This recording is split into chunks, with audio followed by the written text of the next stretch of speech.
सहकारी संस्थेच्या सभेबाबतच्या कायदेशीर तरतुदी पाहत असताना सभासदाची पहिली सर्वसाधारण मंडळ सभा व त्यापुढील सर्वसाधारण सभाबाबतच्या कायदेशीर तरतुदी महाराष्ट्र सहकारी संस्था कायदा 1960 व नियम 1961 मध्ये दिलेले आहेत. त्यामधील आपण सभेबाबतच्या कायदेशीर तरतुदी पाहत असताना या तरतुदी प्रामुख्याने सभेची सूचना, सभेची कार्यक्रम पत्रिका, सभेची घनसंख्या, सभेचा अध्यक्ष, मतदानाच्या पद्धती, सभा तहकूब करणे म्हणजेच पुढे ढकलणे, प्रस्ताव, ठराव, निर्णायक मताधिकार आणि सभेचे इतिवृत्त म्हणजेच सभावृत्तांत या बाबतीत कायदेशीर तरतुदी सहकारी कायद्यात दिलेल्या असतात. त्यामधील जो पहिला घटक आहे सभेची सूचना, सहकारी कायद्यातील तरतुदीनुसार सहकारी संस्थेच्या सभासदाची सभा बोलण्याचा अधिकार कार्यकारी समितीला असतो. विशिष्ट परिस्थितीत या सभा बोलण्याचा अधिकार सभासद किंवा सहकार निबंधकासुद्धा प्राप्त होतो. अध्यक्षाच्या वतीने सचिव सभेची सूचना काढतो. सभासदाच्या सभेच्या सूचनेमध्ये सभेचे नाव, सभेचा दिनांक, वार, वेळ व सभेचे स्थळ इत्यादीचा स्पष्ट उल्लेख असला पाहिजे म्हणजेच असतो. सभेची सूचना संस्थेकडे नोंदवलेल्या सभासदाच्या अधिकृत पत्त्यावर किमान सभेपूर्वी 14 दिवस अगोदर लेखी स्वरूपात पाठवली पाहिजे. अधिमंडळाच्या विशेष सर्वसाधारण सभेची व व्यवस्थापन समितीच्या सभेची सूचना समितीतील सर्व सदस्यांना संस्थेच्या पोटनियमातील तरतुदीनुसार योग्य मुदतीत म्हणजेच 7 दिवस अगोदर पाठवली पाहिजे. व्यवस्थापन समितीच्या सभेची पूर्वसूचनेची मुदत त्या सहकारी संस्थेच्या पोटनियमामध्ये सुद्धा नमूद केलेली असते. त्यानंतर दुसरा घटक म्हणजे सभेची कार्यक्रम पत्रिका. सभेची कार्यक्रम पत्रिका म्हणजे सभेमध्ये पार पाडावयाच्या विषयाची क्रमवार यादी होय. थोडक्यात सभेमध्ये चर्चिल्या जाणाऱ्या विषयाची क्रमवार यादी म्हणजेच कार्यक्रम पत्रिका होय. सभेच्या सूचनेसोबत म्हणजे सूचना पत्रिकेसोबत सभेची कार्यक्रम पत्रिका पाठवली पाहिजे. संस्थेच्या अध्यक्षाशी चर्चा करून सचिव कार्यक्रम पत्रिका तयार करतो. कार्यक्रम पत्रिकेवरून सभेत कोणकोणत्या विषयावर चर्चा होणार आहे याची सभासद व संचालकांना कल्पना येते. अध्यक्षाच्या पूर्व परवानगीशिवाय कार्यक्रम पत्रिकेत कोणताही बदल करता येत नाही. सभासद व संचालक मंडळाच्या सभेचे कामकाज योग्य प्रकारे पार पाडण्यासाठी कार्यक्रम पत्रिका म्हणजेच विषय पत्रिका उपयुक्त ठरते. त्यानंतरचा घटक आहे सभेची घनसंख्या. सभेचे कामकाज सुरू करण्यासाठी सभा वैध म्हणजेच कायदेशीर ठरविण्यासाठी सभेला आवश्यक असणारी सभासदाची किमान उपस्थिती म्हणजेच घनसंख्या किंवा घनपूर्ती होय. घनसंख्या सुरुवातीपासून सभा संपेपर्यंत असावी लागते. किमान घनसंख्येचा उल्लेख त्या सहकारी संस्थेच्या उपविधीमध्ये सुद्धा केलेला असतो. घनपूर्ती अभावी म्हणजेच घनसंख्या अभावी सभा भरविल्यास त्या सभेमध्ये घेतलेले निर्णय संस्थेवर किंवा त्या संस्थेच्या सभासदावर बंधनकारक असत नाहीत. शिवाय ती सभा वैध म्हणजेच कायदेशीर ठरत नाही. आता घनसंख्येच्या बाबतीत सभासदाच्या सभेसाठी जी घनसंख्या असावी लागते ती सभासदाच्या सर्वसाधारण सभासाठी एकूण सभासदाच्या 1/25 किंवा 25 यापैकी जी कमी संख्या असेल ती घनसंख्या असते. व्यवस्थापन समितीच्या सभेसाठी एकूण सदस्य संख्येच्या 1/3 किंवा 5 यापैकी जी कमी संख्या असते ती संचालकाच्या सभेची म्हणजेच व्यवस्थापन समितीच्या सभेची घनसंख्या असते.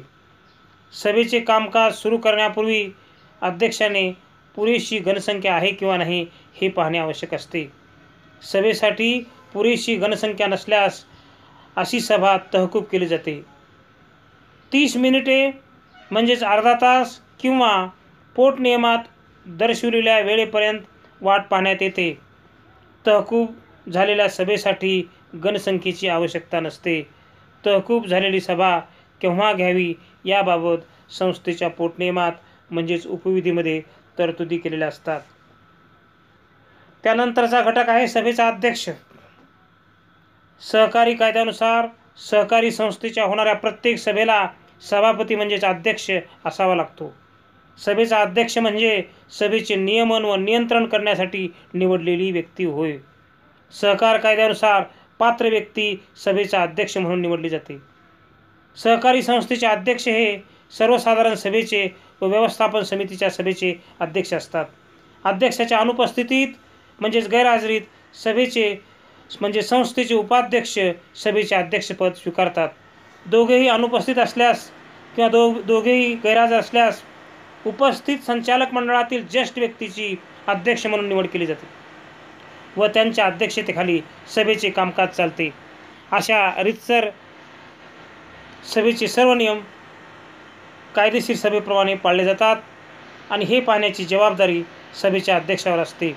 सभेचा अध्यक्ष हा विनयशील, नम्र, कायद्याचे ज्ञान, सुस्वभावी व समतोलवर्ती व गुणसंपन्न असणारी असावी लागते.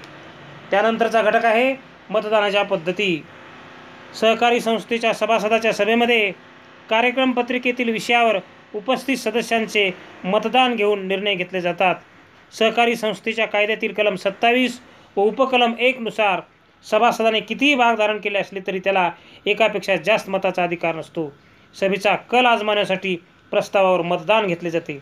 सहकारी संस्थांमध्ये प्रस्तावावर निर्णय घेण्यासाठी 3 प्रकारच्या पद्धतीपैकी एका पद्धतीचा वापर केला जातो. सभासदाच्या सभेमध्ये हात वर करून मतदान पद्धत स्वीकारली जाते. सभासदांनी मागणी केल्यास अध्यक्ष गुप्त मतदान पद्धतीचा वापर करू शकतो. या दोन्ही पद्धतीशिवाय पोटनियमामध्ये तरतूद केलेली असल्यास आवाजी मतदान पद्धतीचा सुद्धा अवलंब केला जातो. त्यानंतरचा घटक आहे सभा तहकूब करणे म्हणजेच पुढे ढकलणे. सहकारी संस्थेच्या सभेसाठी गणसंख्या आवश्यक असते. सभेस आवश्यक गणसंख्या नसेल तर ती सभा तहकूब केली जाते. अशी तहकूब केलेली सभा त्याच दिवशी त्याच ठिकाणी आणि ठरलेल्या कार्यक्रम पत्रिकेप्रमाणे अर्ध्या तासानंतर घेतली जाते. त्यानंतरही आवश्यक ती गणसंख्या नसेल तर सभा तहकूब न करता कार्यान्वित केली जाते. सभेचे कामकाज अपेक्षित वेळेपेक्षा जास्त वेळ लांबले किंवा कार्यक्रम पत्रिकेतील सर्व विषय अपेक्षित वेळेत संपले नाहीत तर अध्यक्ष सभागृहाच्या संमतीने सभा तहकूब करू शकतात. त्यासाठी पुढील निश्चित किंवा अनिश्चित कालावधीसाठी अशी सभा पुढे ढकलली जाते. ही सभा कोणत्याही परिस्थितीत सभेच्या तारखेपासून 30 दिवसाच्या आत घ्यावीच लागते. मूळ सभेची कार्यक्रम पत्रिका या सभेसाठी ग्राह्य धरली जाते. त्यानंतरचा घटक आहे प्रस्ताव. प्रस्ताव म्हणजे सभेपुढे विचारार्थ व निर्णयासाठी विधानाच्या स्वरूपात ठेवलेला विषय होय. सभाध्यक्ष कार्यक्रम पत्रिकेतील क्रमानुसार प्रत्येक विषय प्रस्ताव स्वरूपात सभेपुढे ठेवतात. उपस्थित सभासद प्रस्तावावर चर्चा करतात. पुरेशी चर्चा झाल्यानंतर मतदान घेण्यात येते. सभेने प्रस्ताव मंजूर केल्यास तो ठराव म्हणून ओळखला जातो. प्रस्ताव मांडणाऱ्या व्यक्तीला सूचक असे म्हणतात व प्रस्तावाला अनुमोदन देणाऱ्या व्यक्तीस अनुमोदक असे म्हणतात. प्रस्तावावर सूचकाची सही असावी लागते. प्रस्ताव हा लेखी स्वरूपात असावा लागतो व तो होकारात्मक असावा लागतो. प्रस्तावामध्ये अनेक दुरुस्त्या सुचविता येतात किंवा तो मतदानापूर्वी मागे घेता येतो. प्रस्ताव हा सभेच्या सूचनेच्या कक्षेत व कार्यक्रम पत्रिकेतील विषयाशी संबंधित असला पाहिजे. प्रस्ताव हा एकदा सूचित व अनुमोदित झाल्यानंतर तो सभेची मालमत्ता बनतो. प्रत्येक सभासदाला प्रस्तावावर एकदाच बोलता येईल, पण सूचकाला मात्र प्रस्ताव मांडताना आणि सर्वात शेवटी मतदान होण्यापूर्वीही एकूण 2 वेळा बोलता येते. त्यानंतरचा घटक आहे ठराव. सभेने अंतिमरित्या मंजूर केलेल्या प्रस्तावास ठराव असे म्हणतात. सभेने संमत केलेला विषय ठरावाच्या स्वरूपात घेतला जातो. ठराव हा प्रस्तावाचा शेवट असतो. ठराव संस्थेवर बंधनकारक असतो. ठरावावर चर्चा व बदलही करता येत नाहीत. ठरावाचे 2 प्रकार असतात: साधा ठराव आणि निबंधकाकडे मंजुरीसाठी सादर करावयाचे विशेष ठराव. सहकारी संस्थेला पोटनियमामध्ये दुरुस्ती करण्यासाठी किंवा धोरणात्मक निर्णय घेण्यासाठी विशेष ठराव मंजूर केले जातात, पण हे ठराव निबंधकाकडे मान्यतेसाठी सादर करावे लागतात. निबंधकाच्या मंजुरीनंतरच त्या सहकारी संस्थेच्या ठरावाची अंमलबजावणी करता येते. ठराव हा सभेचा निर्णय असतो. एकदा झालेला ठराव हा मागे घेता येत नाही. सभेमधील ठराव हा इतिवृत्ताचा भाग बनतो. त्यानंतरचा घटक आहे निर्णायक मताधिकार. सभेमध्ये एखाद्या प्रस्तावावर समसमान मते पडल्यास सभेच्या अध्यक्षाला आपले निर्णायक मत देण्याचा अधिकार असतो. एखादा प्रश्न अनिर्णित राहू नये तसेच संस्थेच्या हिताचे निर्णय व्हावेत असा प्रयत्न अध्यक्षाचा असतो. अशी तरतूद नसेल तर अनेक महत्त्वाच्या परंतु विवाद्य बाबी अनिर्णित राहण्याचा धोका संभवतो. म्हणून कलम 27 आणि उपकलम 1 नुसार अध्यक्षाला निर्णायक मत देण्याचा अधिकार देण्यात आलेला आहे. अध्यक्षाला संस्थेचा सभासद या नात्याने प्रस्तावावर एक मत देता येते. मात्र प्रस्तावावर समसमान मते पडल्यास एक जादा मत देता येते. त्याला निर्णायक मत असे म्हणतात. अध्यक्षाला अशा प्रकारे 2 मते देण्याचा अधिकार असतो. त्यानंतरचा घटक आहे सभेचे इतिवृत्त म्हणजे सभावृत्तांत. सभेत झालेले कामकाज, संमत झालेले ठराव व घेण्यात आलेले निर्णय याची अधिकृत लेखी नोंद म्हणजे सभेचे इतिवृत्त होय. इतिवृत्ताला सभावृत्तांत किंवा सभेचे टिपण असेही म्हणतात. कोणत्याही सभेचे इतिवृत्त हे सभेत झालेल्या कामाचा व घेतलेल्या निर्णयाचा स्पष्ट, अधिकृत किंवा विश्वसनीय लेखी पुरावा असतो. सहकार कायद्यानुसार सचिवाला सभासदाच्या सभा व व्यवस्थापन समितीच्या सभा या दोन्ही सभाच्या इतिवृत्त लिहिण्यासाठी स्वतंत्र वह्या ठेवाव्या लागतात. इतिवृत्तातील नोंदीचा धोरणे ठरवण्यासाठी उपयोग होतो. सभेतील निर्णयाची, कामकाजाची खरी, स्पष्ट, निसंदिग्ध नोंद इतिवृत्तात केली जाते. सभेच्या कार्यक्रम पत्रिकेवर इतिवृत्त कायम करणे हा विषय पहिल्या क्रमांकावर असतो. सभेमध्ये मागील सभेचे इतिवृत्त वाचण्यात येते. सचिवाला सभांना हजर राहून सभेची उपस्थिती, सभेत झालेले कामकाज, संमत झालेले ठराव इत्यादीची नोंद करावी लागते. सभेने घेतलेले निर्णय कायदेशीरदृष्ट्या संस्थेवर बंधनकारक असतात. इतिवृत्तातील मजकूर सभासदांना व संचालकांना पाहण्यासाठी खुला ठेवावा लागतो. इतिवृत्त कायम केल्याबद्दल इतिवृत्ताच्या शेवटी अध्यक्ष व सचिवाच्या सह्या असतात. सभा संपल्यानंतर 30 दिवसाच्या आत सचिवाला इतिवृत्त लिहावे लागते. सभासदांनी मागणी केल्यास इतिवृत्ताची प्रत देणे बंधनकारक असते. सभेला हजर राहू न शकणाऱ्या सभासदांना सभेतील कामकाजाची माहिती इतिवृत्तामुळे मिळते. मागील कोणत्याही सभेचे इतिवृत्त मागण्याचा सभासदाला अधिकार असतो. इतिवृत्ताचे 2 प्रकार पडतात: वर्णनात्मक इतिवृत्त आणि ठरावात्मक इतिवृत्त. दोन्हीपैकी कोणत्याही एका पद्धतीने इतिवृत्त लिहिले जाते. इतिवृत्त हे संक्षिप्त आणि अचूक ठेवले पाहिजे.